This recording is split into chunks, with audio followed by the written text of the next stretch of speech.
What if the most expensive part of New York was never listed on the price tag?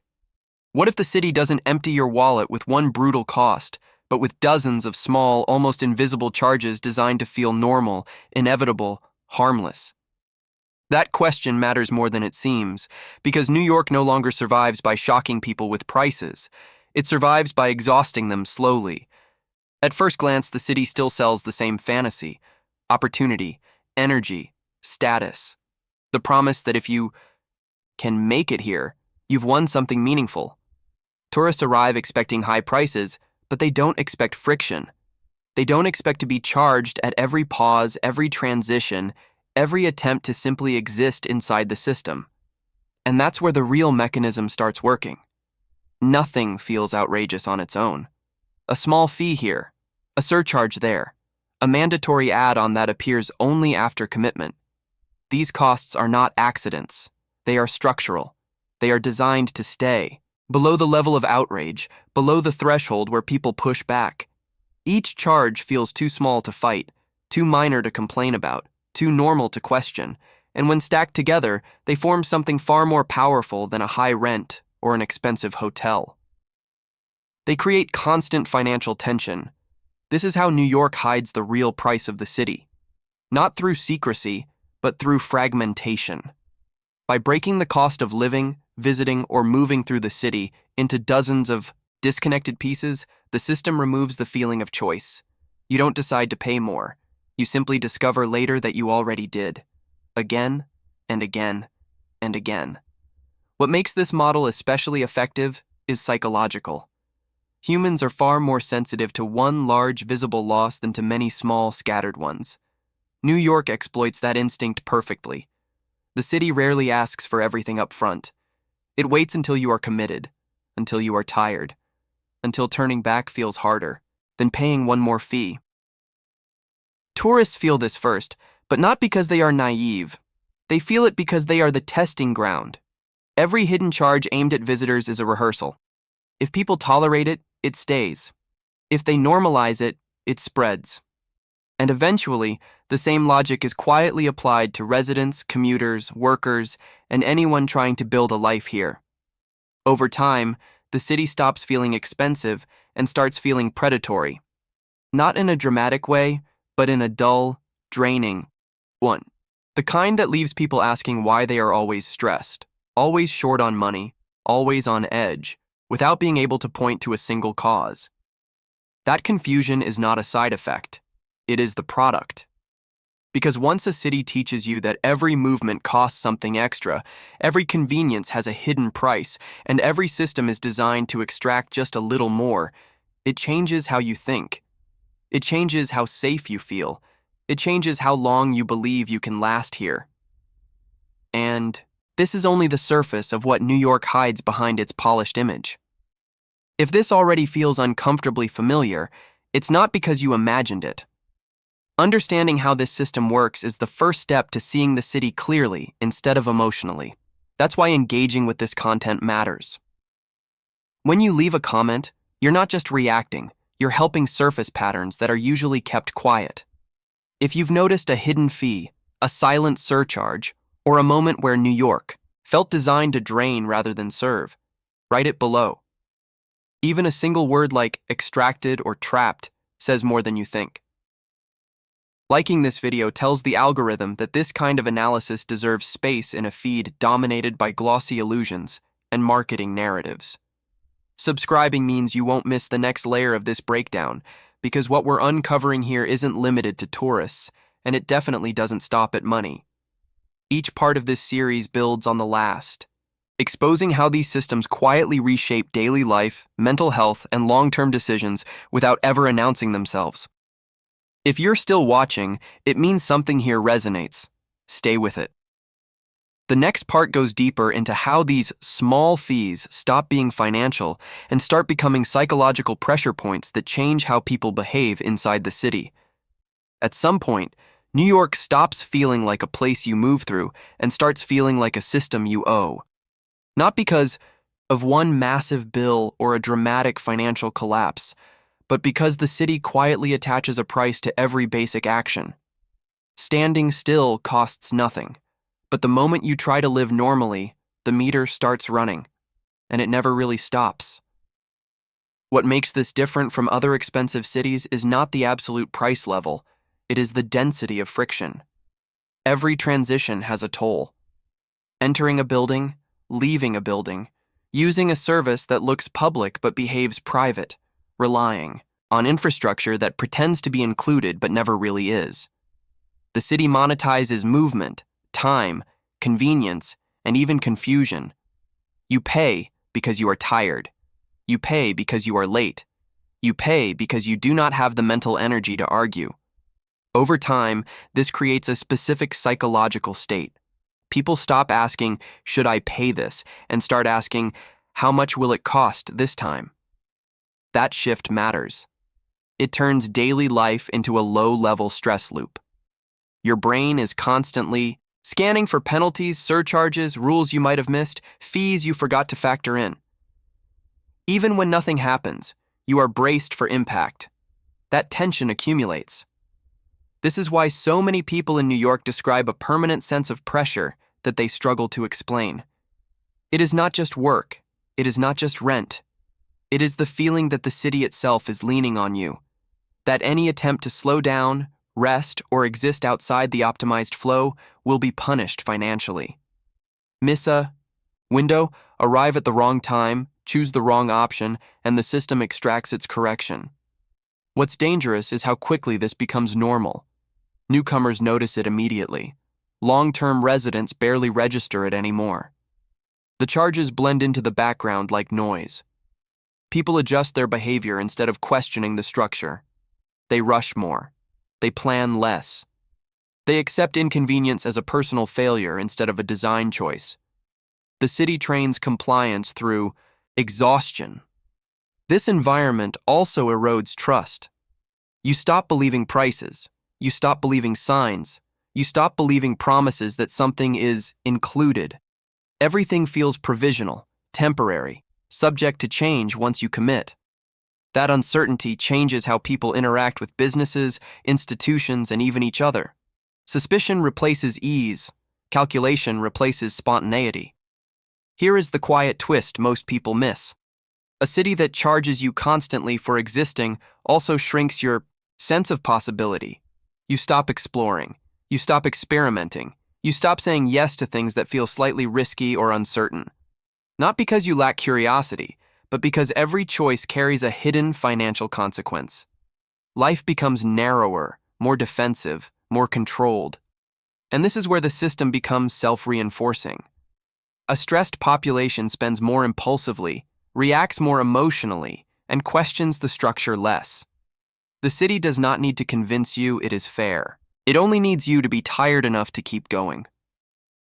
What looks like freedom on the surface slowly turns into a form of quiet captivity. The most effective costs in New York are not the ones that shock you. They are the ones that confuse you. Small charges, fragmented fees, vague add-ons that never appear where you expect them. Individually, they feel insignificant. Psychologically, they are devastating because they do not attack your wallet all at once. They attack your sense of control. Human beings need clarity to feel safe. We can tolerate high prices if they are clear, predictable, and honest. What New York perfected is the opposite model. Prices that reveal themselves late. Charges that appear after commitment. Fees explained only in fine print or social convention. The result is not just financial loss, but constant mental friction. You are never fully sure what anything will actually cost until it is too late to walk away. This uncertainty forces your brain into a defensive posture. Every decision becomes heavier than it should be. You hesitate longer. You second-guess yourself. You replay past choices wondering where the extra money disappeared. Over time, this creates a background anxiety that people struggle to name. They feel stressed without knowing why. Tired without doing anything dramatic, irritated by small things that should not matter. That is the cumulative effect of micro-extractions. What makes this especially powerful is that the damage does not feel dramatic enough to justify complaint. There is no single villain, no obvious scam. Just a series of moments where you feel slightly misled, slightly rushed, slightly trapped. The system relies on that ambiguity. If you cannot point to one clear injustice, you blame yourself. You assume you misread something. You assume you should have known better. And the structure remains invisible. Over months and years, this pattern reshapes behavior. People stop planning long-term. They focus on surviving the week, the day, the next expense. Financial decisions become reactive instead of strategic. That shift matters because it keeps people locked into the system. When your energy is spent managing small surprises, you have less capacity to question the bigger picture. There is also a deeper emotional cost. Repeated minor losses erode confidence. You start to feel less competent, less capable, even when nothing you did was unreasonable. This quiet self-doubt is one of the city's most effective byproducts. A population that questions itself is easier to manage than one that questions the structure around it. And here is the part rarely discussed. These micro fees do not just extract money. They extract attention. They pull focus away from creativity, relationships, reflection, and rest. When your mind is constantly scanning for hidden costs, it cannot fully relax. Life becomes transactional. Experiences are filtered through the question, what will this really cost me? That is why New York feels exhausting even on days when nothing goes wrong. The stress is baked into the design. It is not about greed in a simple sense. It is about engineering an environment where confusion replaces clarity and where psychological fatigue does the work that force never had to. Tourism in New York is not just an industry. It is a testing environment. Before a fee becomes permanent, before it spreads into daily life, it is first applied to people who are temporary, distracted, and emotionally invested in the experience. Tourists arrive prepared to spend, prepared to forgive inconvenience, prepared to excuse friction as part of the adventure. That mindset makes them ideal subjects for experimentation. This is where many of the city's most camouflaged charges are born. A facility fee that sounds official. A resort-style surcharge in a place that feels nothing like a resort. A mandatory service add-on that has nothing to do with service. These charges are rarely explained clearly because they are not meant to be debated. They are meant to be accepted quickly, processed emotionally, and forgotten before they can be questioned. What happens next is revealing. If visitors tolerate the charge without meaningful resistance, it stays.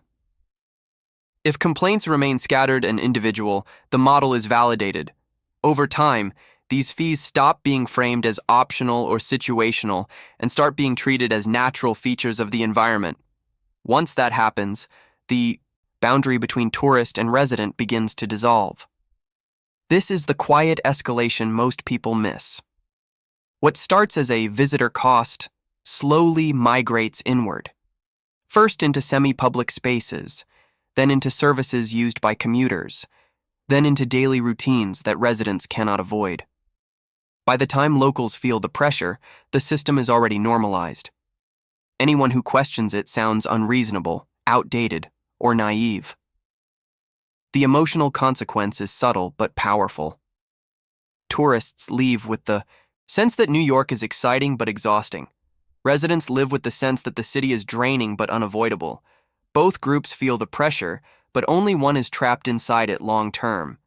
And the city benefits from that imbalance. There is also a deeper layer at work.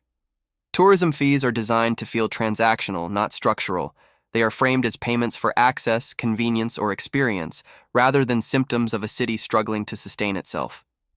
This framing protects the myth. If the cost is about premium access, then the system remains aspirational. If the cost were admitted as survival-driven extraction, the illusion would crack. Over time, this approach reshapes the city's priorities. Infrastructure is no longer optimized for living well, but for monetizing presence. Spaces are designed to move people quickly, charge them efficiently, and replace them easily. Tourists flow through. Residents endure. The city learns which group it actually depends on. This is why so many people sense something wrong long before they can articulate it. The city feels less human, less forgiving, less interested in who you are, and more focused on what you can absorb. Tourism did not cause this shift, but it revealed how effective it could be. At some point, basic services in New York stop feeling like support systems and start behaving like traps. Not because they fail outright, but because they are designed to reveal their true cost only after you rely on them. What looks simple on the surface becomes layered, conditional, and quietly expensive the deeper you go. Transportation is a clear example, but not the only one. The issue is not just paying to move, it is paying to recover from friction. Miss a timing window, choose the wrong option, or underestimate how long something takes, and the system penalizes you financially. Convenience is never neutral. It is sold as a shortcut and charged as a luxury. The faster you need something, the more the city extracts from you. Food works the same way. The advertised price is rarely the final one. Add-ons accumulate automatically. Service charges blur into tips. Fees appear without explanation. You do not consciously agree to them. You simply notice later that the total feels heavier than expected. Over time, people stop being surprised and start budgeting defensively, even for ordinary meals. Eating becomes a calculation, not a pleasure. Housing-related services follow an even more aggressive pattern. Applications, processing, maintenance, access, paperwork. Each step introduces a small cost that feels procedural, almost bureaucratic. But together, they form a barrier that quietly filters who can stay and who cannot. These are not random inconveniences. They are pressure points, designed to reward those who can absorb uncertainty and punish those who cannot. What makes these systems especially effective is how they disguise extraction as choice. You are not forced to pay, technically. You can always opt out, walk farther, wait longer, accept lower quality, give up comfort. But that framing hides the real truth. Opting out often means losing time, safety, dignity, or energy. The city presents you with options that are not equal, then charges you for choosing the least painful one. Over time, this erodes trust in the idea of public service itself. People stop believing that systems exist to support them. Instead, they expect to be exploited. This expectation changes behavior. Residents become less patient, less generous, less open. They rush. They guard themselves. They assume the worst. Not because they want to, but because experience has trained them to. There is also a social consequence. When services are designed as traps, mistakes become moralized.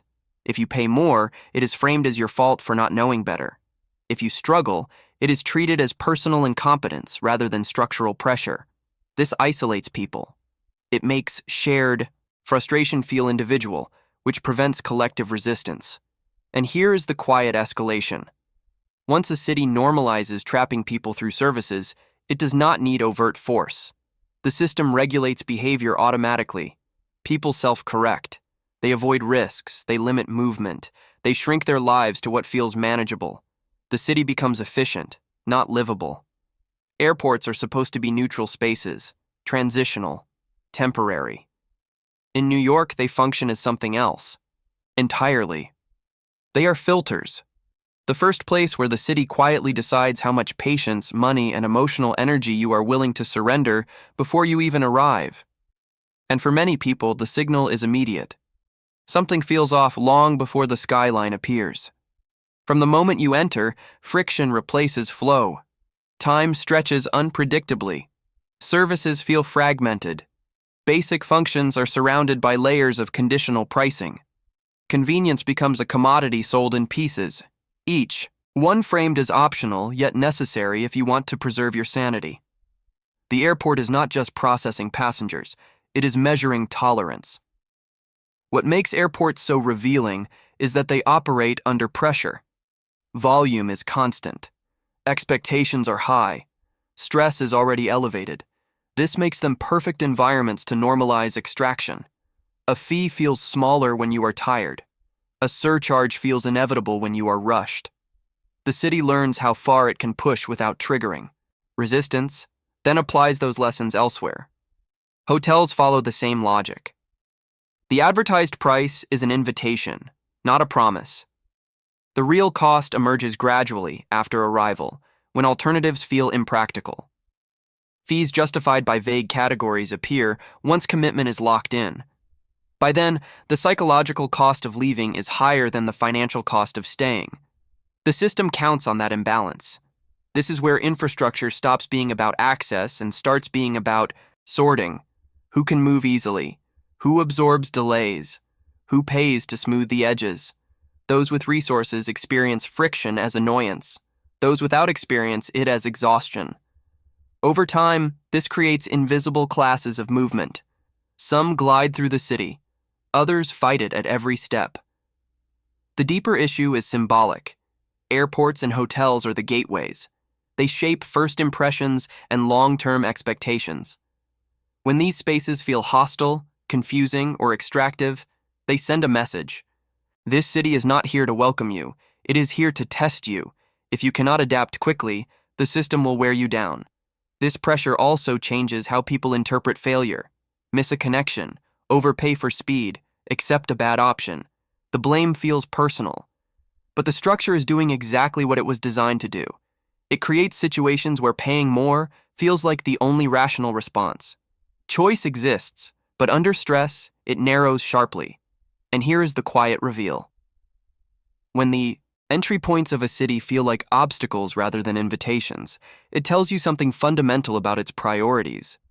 Efficiency over dignity, throughput over comfort, extraction over experience. What you see in airports is not an exception. It is a compressed version of the city's logic. The most dangerous stage of this system is not when people notice it. It is when they stop reacting to it. In New York, financial pressure does not explode. It seeps. And over time, what once felt unacceptable becomes routine. Charges that would have sparked anger elsewhere are dismissed here with a shrug. That's just how it is. That sentence is the city's most powerful defense. Normalization works by repetition. The first time a charge feels unfair, you pause.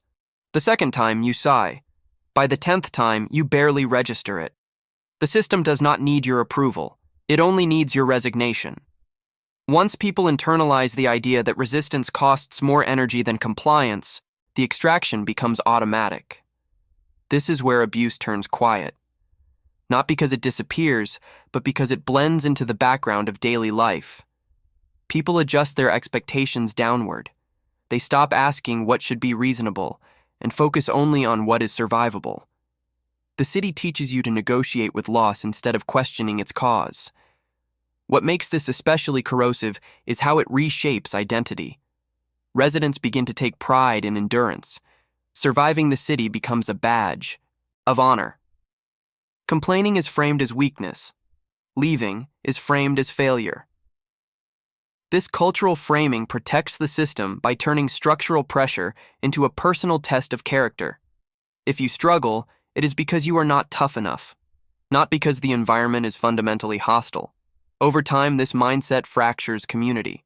Shared frustration never fully crystallizes because everyone assumes everyone else is coping better. People suffer privately.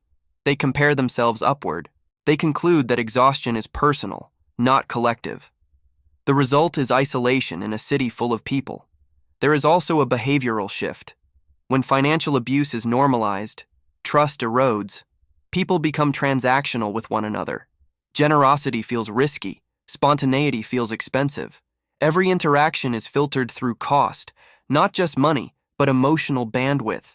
The city becomes colder, sharper, less forgiving, and then people blame the people, not the pressure that shaped them. The quiet tragedy is that this process is reversible, but only if named. As long as extraction is framed as normal life, nothing changes. The system relies on silence more than secrecy. It does not hide anymore. It simply waits for you to stop reacting. This is why the most radical act in New York is not refusal. It is awareness. Noticing when something feels wrong, even if you have learned to tolerate it. Saying out loud that something is broken, even if everyone else acts like it is fine.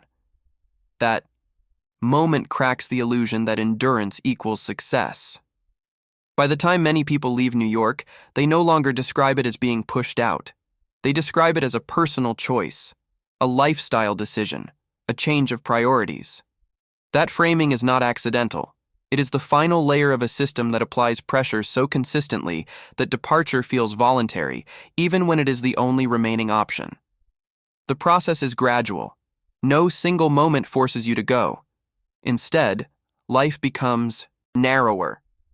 You stop doing things you once enjoyed because they feel too expensive, too complicated, too draining.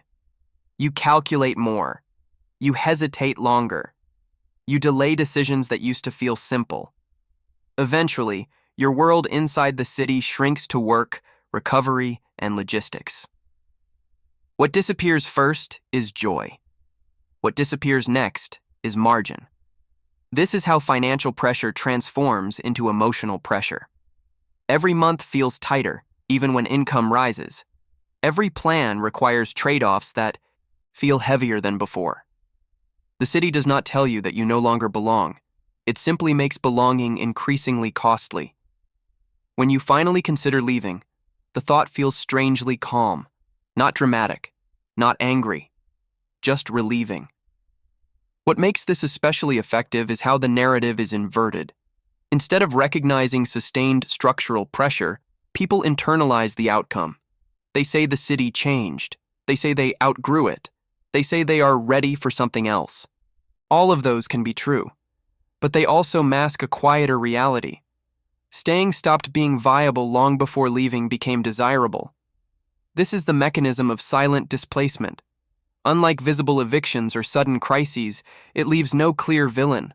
Friends disappear one by one. Neighborhoods hollow out without headlines.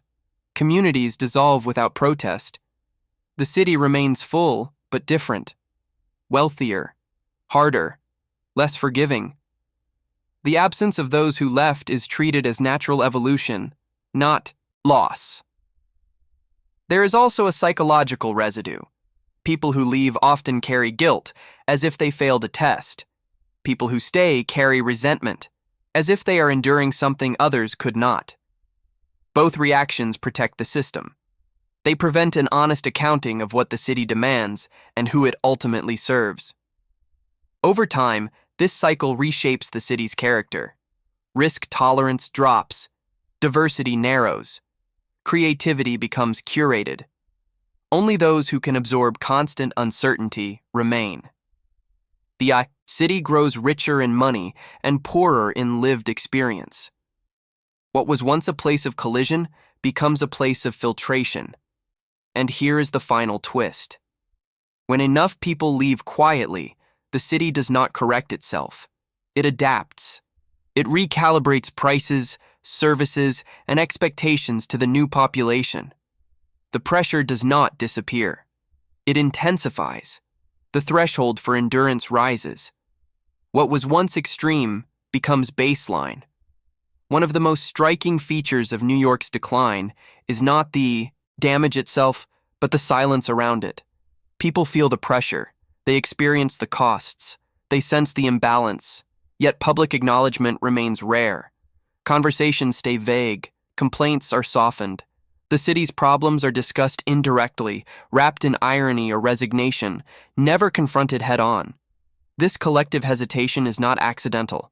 It is cultural conditioning. Admitting that the system is broken feels risky. For some, it threatens identity. New York is not just a place. It is a symbol of ambition, resilience, and personal worth. To criticize it openly feels like admitting defeat. For others, there is fear. Fear of sounding ungrateful. Fear of seeming incapable. Fear of being told that if they cannot handle it, they simply do not belong. Silence becomes safer than honesty. Institutions reinforce this denial quietly.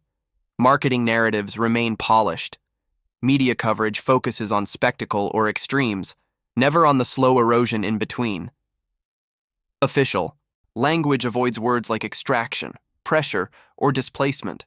Instead, it speaks of adjustments, market forces, and vibrancy. The gap between lived reality and public language grows wider, but naming it feels taboo.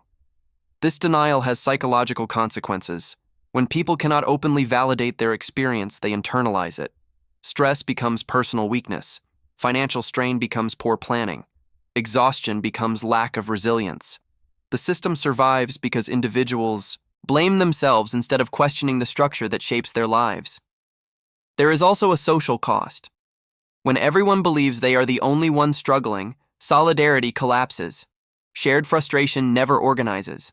People retreat into private coping strategies rather than collective awareness. The city becomes fragmented not just economically, but emotionally. Millions of people endure similar pressures in isolation, convinced their experience is unique. What makes this phase especially dangerous is that normalization hardens. Absurd conditions stop triggering alarm. Delays, fees, dysfunction, and erosion become background noise. The city does not need to convince people that everything is fine. It only needs them to stop expecting better. This is why moments of honesty feel disruptive. When someone speaks plainly about how the city actually functions, it cuts through layers of denial. It exposes the gap between image and experience. That exposure is uncomfortable, but necessary. Systems that rely on silence weaken when named. When you step back and look at New York as a whole, the hidden fees are no longer just a local annoyance. They are a signal, a prototype, a warning of where large cities are heading when image matters more than livability and extraction becomes easier than reform. What is happening here is not unique. It is simply more advanced. New York has always been a testing ground. Financial systems, cultural trends, real estate models, labor, pressures. When something works here, it spreads. The same logic applies to urban extraction. Fragmented costs, invisible pressure, psychological exhaustion disguised as opportunity. If this model can function in one of the world's most powerful cities, it can function anywhere. This is why the issue goes beyond tourism or money.